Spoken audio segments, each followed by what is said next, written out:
João 7,53 diz: então cada um foi para a sua casa. Pode ficar de pé que você já vai embora. Não agora, ainda vou orar pelos seus passos de fé. Marcos capítulo 1, versículo 29. Marcos capítulo 1, versículos 29. Nós vamos ler até o 31. Projetou, mídia? Isso, vamos lá. Logo que saíram da sinagoga, foram com Tiago e João à casa de Simão e André.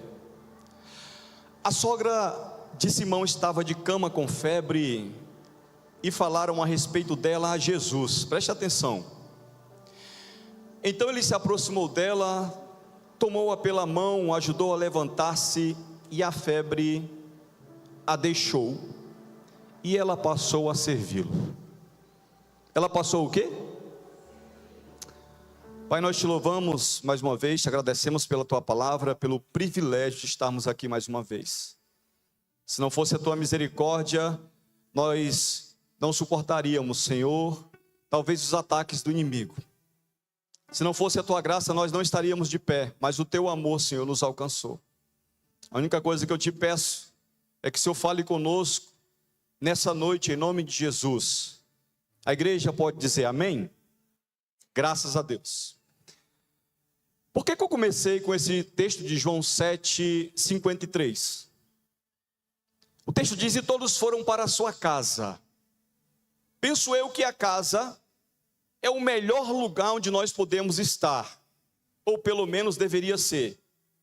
A nossa casa, sim, que uma casa não se constrói com tijolos, se constrói com amor. Um lar se constrói como uma família curada, unida, que se ama, que tem comunhão. Uma vez disse que Joãozinho estava na escola e a professora perguntou para ele: Joãozinho, onde é o inferno? E ele respondeu: lá em casa, professora. Ela disse: na sua casa, Joãozinho, por quê? Lá em casa é briga, é confusão, ninguém se entende, meu pai bate na minha mãe agride meus irmãos, até o cachorro apanha lá em casa, passado um determinado tempo. Ela fez a mesma pergunta na sala de aula e perguntou para o Joãozinho: Joãozinho, onde fica o céu? Surpreendentemente, Joãozinho responde: lá em casa, professora. Mas como assim? Se há um tempo atrás o inferno era na sua casa, agora é o céu? Ele disse: professora, os meus pais se converteram, eles entregaram a vida deles para Jesus e agora a gente vive em paz, em harmonia. A gente vive se amando, perdoando uns aos outros, a gente vive ajudando uns aos outros. Então ele diz para a professora e para toda a sala ouvir que o céu era na casa dele. Quando nós saímos daqui da igreja, muitos de nós vamos voltar para casa, esse é o nosso maior desejo. Mas muitos de nós, quando chegarmos em casa, talvez não tenhamos tanta paz como tem o Joãozinho, porque a sua casa era um pedaço do céu.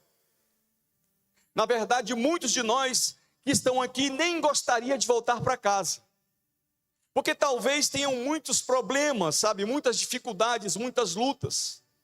Talvez ao chegar em casa, vá bater de cara com um problema insolúvel, com uma luta que não consegue resolver, e com um problema, sabe, que tira a sua paz. O texto que nós acabamos de ler, diz que eles tinham saído da sinagoga e foram, Tiago e João, à casa de Simão André, porque a sogra de Simão, Pedro, estava de cama com febre, e eles falaram a respeito dessa mulher para Jesus. Preste atenção, se você vê os versículos anteriores, é interessante que Marcos é conhecido como o evangelho dos milagres de Jesus. Muitos milagres foram registrados aqui nesse evangelho de Marcos, e esse aqui é mais um milagre que Jesus vai fazer. Agora, antecedendo esse milagre, a partir do versículo 21 até o versículo 28, você vai ver que Jesus estava em Cafarnaum, aquele dia era sábado. Jesus entra na sinagoga e começa a ensinar, e aquele dia os discípulos tinham ido para o culto. Os discípulos saíram de casa e foram para o culto, porque eles sabiam que no culto muitos milagres poderiam acontecer. Jesus começa a pregar e aquele dia o culto estava fogo. Aquele dia Jesus estava inspirado, ele está ensinando, mas de repente no meio da sua pregação, um homem vai ficar possesso de demônios, e aí naquele momento ele vai querer atrapalhar a pregação, Marcelinho. Ele vai olhar para Jesus e vai dar um testemunho. Aquele demônio, aquele homem possesso, vai fazer o que muito crente não sabe fazer direito: dar testemunho. Aquele demônio vai dar mais testemunho do que muito crente que eu conheço. Ele vai se levantar no meio do culto e vai dizer: tu és o Filho de Deus, Jesus Nazareno, tu és o ungido de Deus. Quando Jesus olha para aquilo, sabendo que ele queria atrapalhar o culto, Jesus disse duas coisas para ele. Jesus não vai fazer entrevista, Jesus não vai permitir show, porque tem gente que quer entrevistar. Qual é o teu nome? Está com quem? O que tu está fazendo? Diz a loja, demônio. O demônio é Romera, a loja é Romera. Diz a loja, não, irmãos. Jesus disse só: sai. Primeiro Jesus disse: cala-te, porque Jesus não tem negócio com demônio. Quando Jesus disse cala-te, ele vai se calar imediatamente. Porque na verdade Jesus não queria testemunho de demônios. Jesus quer o seu testemunho. E eu quero profetizar que na próxima quinta-feira vai haver muitos testemunhos do que Jesus vai fazer hoje aqui nessa noite. Quem tem fé para receber esta palavra em nome de Jesus? E aí Jesus disse: cala a tua boca, porque se deixar o demônio vai querer atrapalhar o culto. E às vezes, se a gente não tomar cuidado, até dentro da igreja acontece isso mesmo. A gente está pregando, às vezes o pastor está pregando, aí o irmão está do lado do outro: se ele vai falar isso aqui agora. Não, agora ele vai dizer isso aqui. E o outro querendo prestar atenção no culto e o demônio usando o outro irmão para atrapalhar. E aí Jesus disse: cala-te. Porque Jesus não queria aquele testemunho. É o início do ministério de Jesus, e Jesus tinha 3 anos para cumprir o seu ministério. Ali é início, um demônio vai se levantar e vai dizer: é esse aqui que é o Filho de Deus. Jesus disse: cala-te. Talvez o demônio tenha se levantado contra você, lá no seu trabalho, lá na sua casa, na sua faculdade, eu não sei, inventando mentiras ao seu respeito, inventando calúnias ao seu respeito, mas a palavra de Deus para a sua vida hoje é: ele vai se calar, ele vai ser envergonhado. Sabe por quê? Porque no nome de Jesus o Senhor vai te dar autoridade para que você faça esse espírito imundo que está na vida dessa pessoa, te perseguindo, te caluniando, inventando mentiras, vai se calar. Se levanta, mas se levanta para cair. Tem uma tradução da Almeida Revista e Atualizada, que quando o demônio vê Jesus, ele diz: o que vem fazer conosco, vem para perder-nos. Olha o que ele está dizendo. Ele sabe que quando ele cruza com Jesus, se ele vai tentar ter conflito com Jesus, ele vai perder. E assim também acontece com a vida dos filhos de Deus, de todos aqueles que andam em comunhão com o Senhor. Se o inimigo se levantar contra quem tem comunhão com Deus, vai se levantar para cair. Se o inimigo se levantar contra alguém que tem comunhão com Deus, vai se levantar achando que vai ter vitória, mas eu quero liberar uma palavra: vai perder. Já perdeu. Se levantou contra o teu casamento, vai perder. Se levantou contra a tua vida profissional, vai perder. Se levantou contra a tua vida espiritual, vai perder. Se levantou contra a tua vida emocional, vai perder. Vai perder. E aí naquele momento Jesus manda ele se calar. O culto foi uma bênção. E quem estava lá no culto? A Bíblia diz que os discípulos estavam no culto. E quando Simão viu aquilo, porque aquilo impactou a todo mundo, aquele milagre, a expulsão daquele demônio impactou todo mundo. A Bíblia diz que eles ficaram impactados e disseram: olha como ele fala com uma autoridade. Jesus tinha autoridade. Sabe, essa autoridade impactou, porque quando ele disse: cala-te, sai dele, a Bíblia diz que o espírito imundo sacudiu o homem violentamente, ele saiu gritando. Sabe por quê? Porque onde Jesus chega, o mal tem que sair.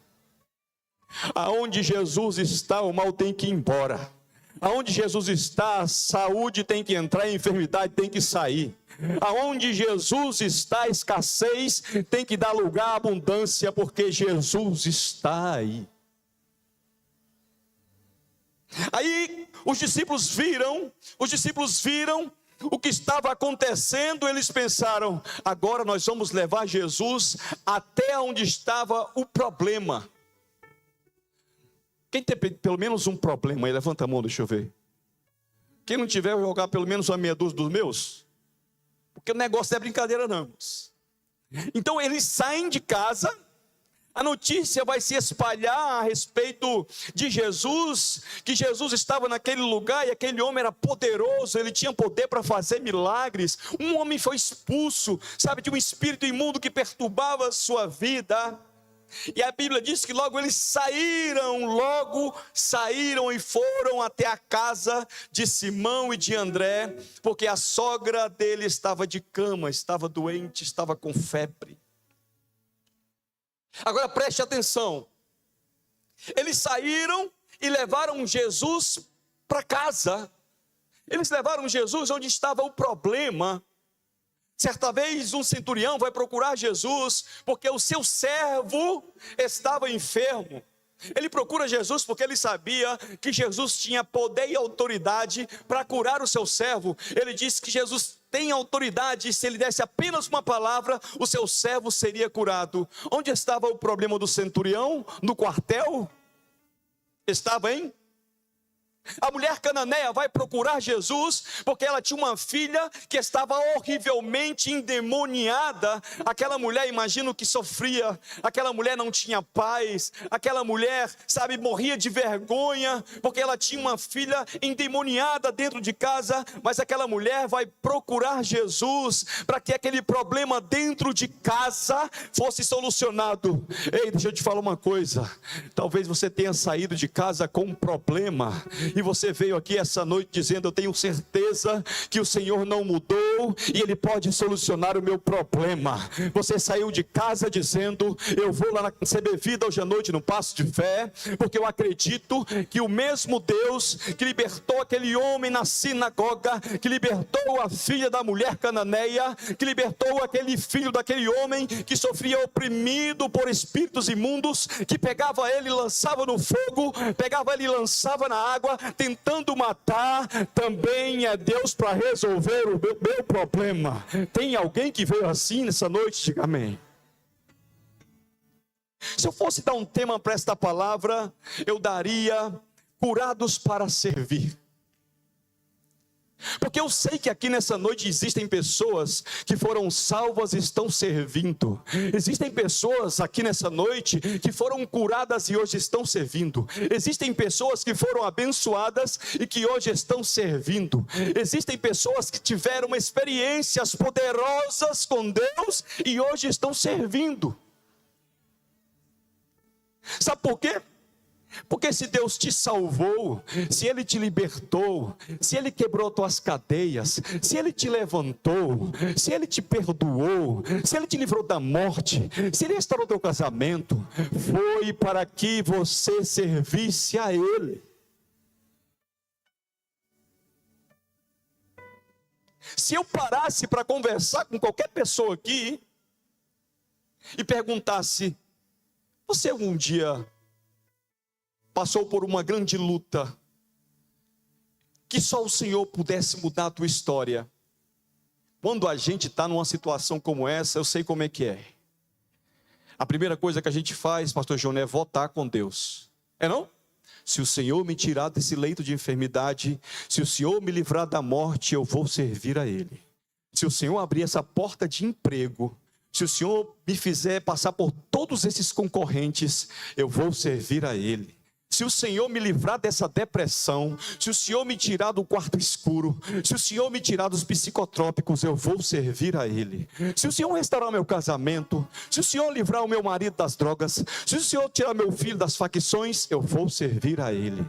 Se o Senhor, sabe, aumentar a minha fé, se o Senhor me der esperança, se o Senhor me livrar dos meus inimigos, eu vou servir a Ele.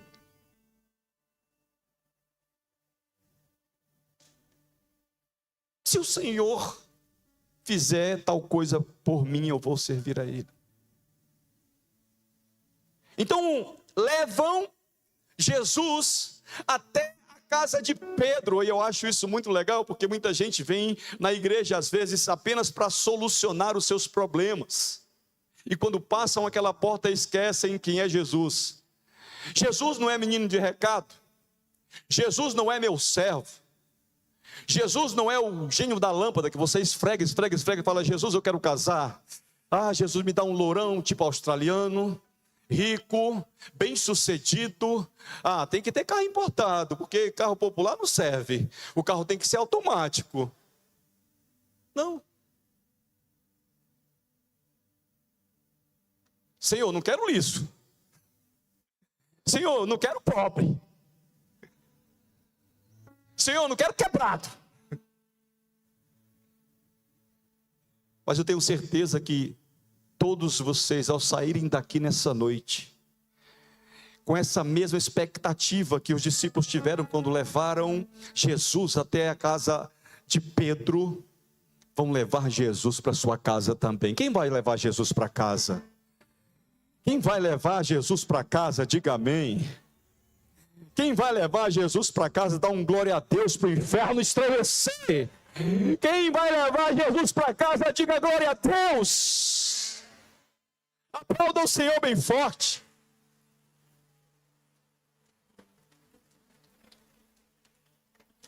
Quando Jesus chegou na casa de Pedro, lá estava o problema. Diga problema.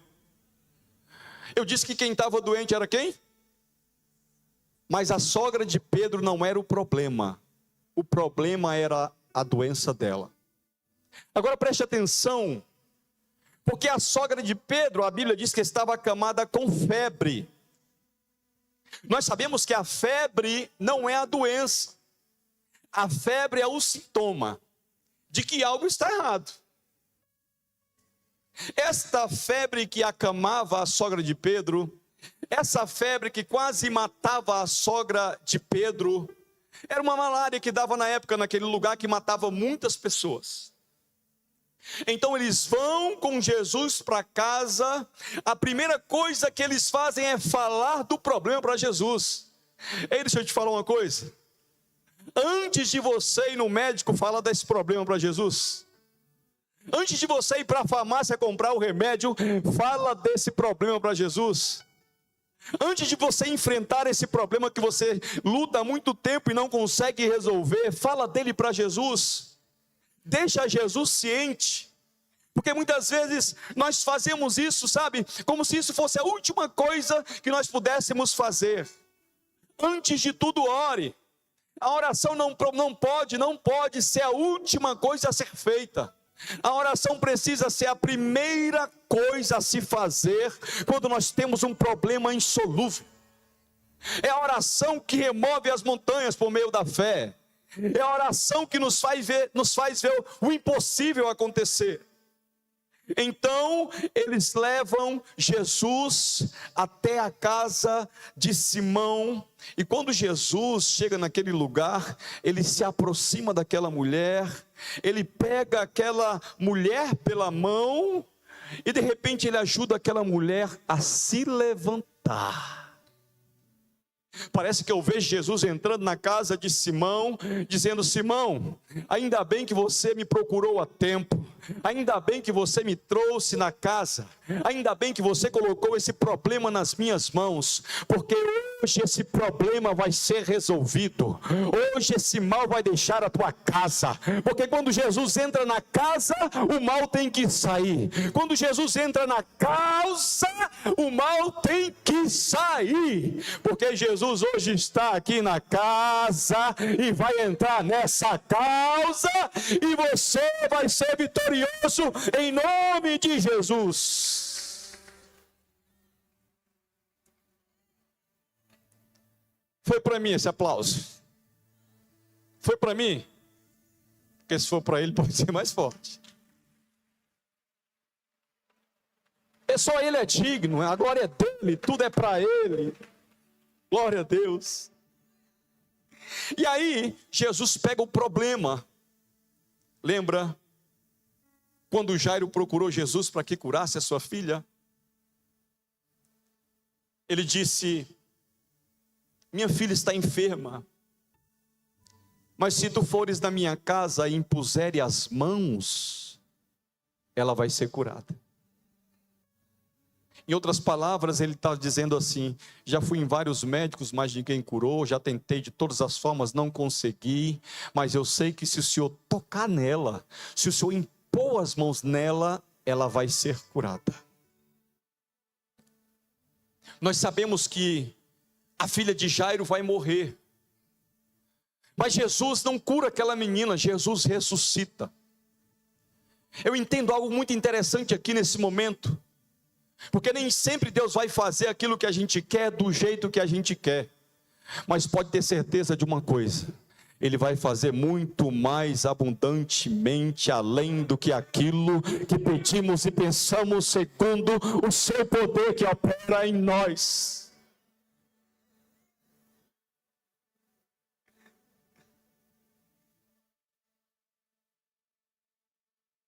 Em janeiro de 2000, fevereiro de 2000, eu tive uma experiência muito forte com Deus. Acho que já contei isso uma vez aqui. A Aline nasceu, minha filha vai fazer 23 anos.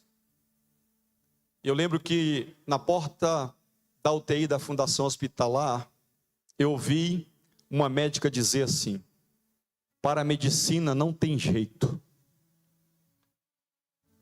Nós não podemos fazer nada por ela. Se você tem fé em Deus ou numa força superior, se você acredita que existe um Deus que possa fazer alguma coisa por ela, recorra a Ele, porque nós não podemos mais fazer nada. Naquele dia, minha sogra estava lá, minha esposa estava lá, ouviram isso e começaram a chorar.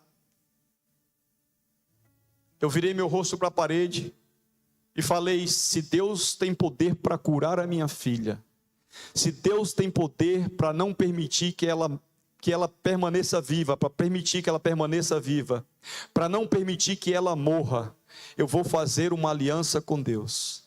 E se Ele salvar ela da morte, eu irei servi-lo.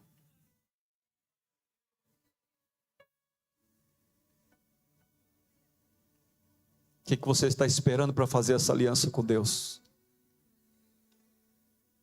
Talvez eu esteja pregando para algumas pessoas que estejam fazendo essa oração: se Deus fizer isso por mim, se Deus fizer isso pelo meu filho, se Deus fizer aquilo pelo meu marido, se Deus fizer isso, se Deus fizer, se Deus fizer, se Deus fizer. Ei, não espera Deus fazer para servir a Ele, mas sirva a Ele, porque Ele vai fazer.